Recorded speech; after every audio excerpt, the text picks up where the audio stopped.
Even though Raya and the Last Dragon didn't make a huge splash when it first came out, it's actually one of those Disney movies that really deserve a sequel down the line. Looking at the lineup of upcoming Disney films, it seems like they're sticking with their usual pattern of mixing brand new stories with sequels to older titles. That means some of those underrated movies might finally get the spotlight they never quite had, and Raya and the Last Dragon fits perfectly into that category because it left so much unexplored about the world of Commandra. One thing that might have worked against Raya at release was how it dropped simultaneously in theaters and on streaming platforms. That kind of split release doesn't help a movie's box office buzz. Raya was also a bit overshadowed by Encanto, which came out in 2021. But despite not getting all the hype, the movie actually scored really well with critics and audiences alike. It even snagged a nomination for Best Animated Feature at the Oscars, which isn't a small deal. On Rotten Tomatoes, it holds a 93% critic score and a 97% audience rating, which is on par with a lot of Disney's bigger hits in recent years. So while not every good movie needs a sequel, Raya and the Last Dragon feels like the kind of story that really would benefit from one. Rebuilding Commandra. The story of Raya starts by explaining that Commandra was once a thriving, peaceful land before it broke apart into 5 different regions, each ruled by its own tribe. The movie ends on an optimistic note, with those tribes coming back together after centuries of conflict. But even though the chieftains are trying to unite, working together after 500 years of fighting isn't going to be simple.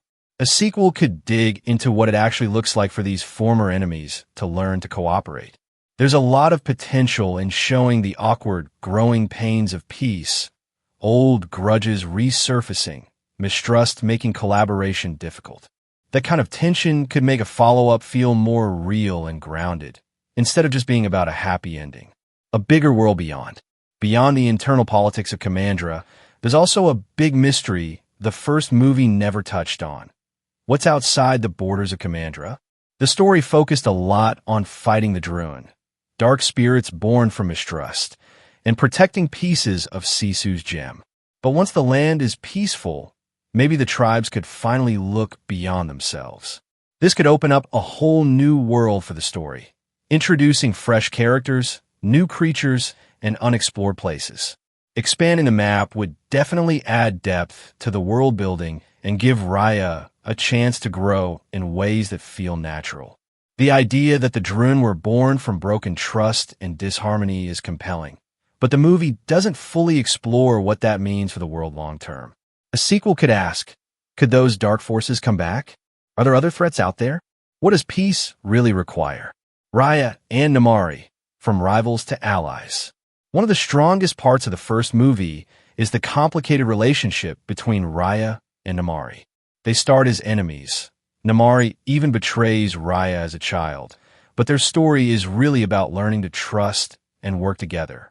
What makes Namari stand out as a Disney villain is that she's not just evil for the sake of it. She's conflicted, torn between prejudice and family loyalty. Her bravery at the end of the film symbolizes Commandra's chance at peace. If there's a sequel, it would make a lot of sense to explore how Raya and Namari's relationship evolves. They have a lot in common. Both are princesses who've had to toughen up, both want peace, and both carry emotional weight from their pasts. The first movie hints they could become friends, but a sequel could dig into what that friendship actually looks like. Maybe they share leadership duties. Maybe they rebuild Commandra together. And since both are skilled fighters, a sequel could feature them teaming up for action sequences, and those fight scenes in the original were some of the most thrilling moments. A new antagonist? One potential source of conflict in a sequel is Namari's mother, Verana. She clearly distrusts others and resists change. At the end of the first movie, she even forbids Namari from using the gem to help the stone victims. It wouldn't be surprising if she became a major antagonist in a follow-up, opposing the new unity or trying to reclaim power for her tribe. The role of Cisu and the dragons.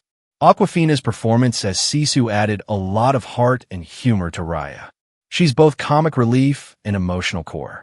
But in a sequel, the story would need to redefine Cisu's role, especially now that she's changed so much.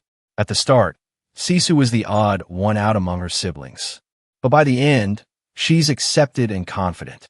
The first movie hints that there are many more dragons, possibly dozens, and each might have unique powers.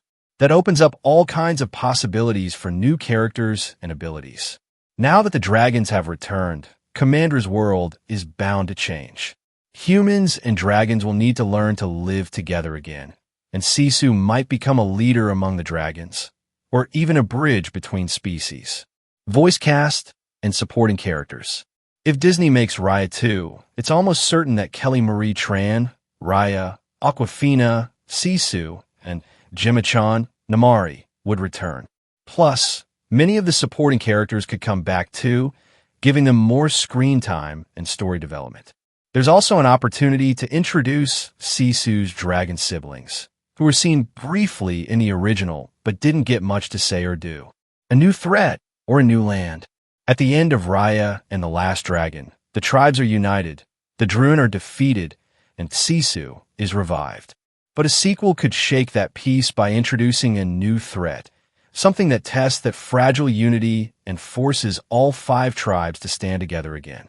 This time, unlike the dragons sacrificing themselves to save the world, Raya could lead a united team, including dragons, into battle.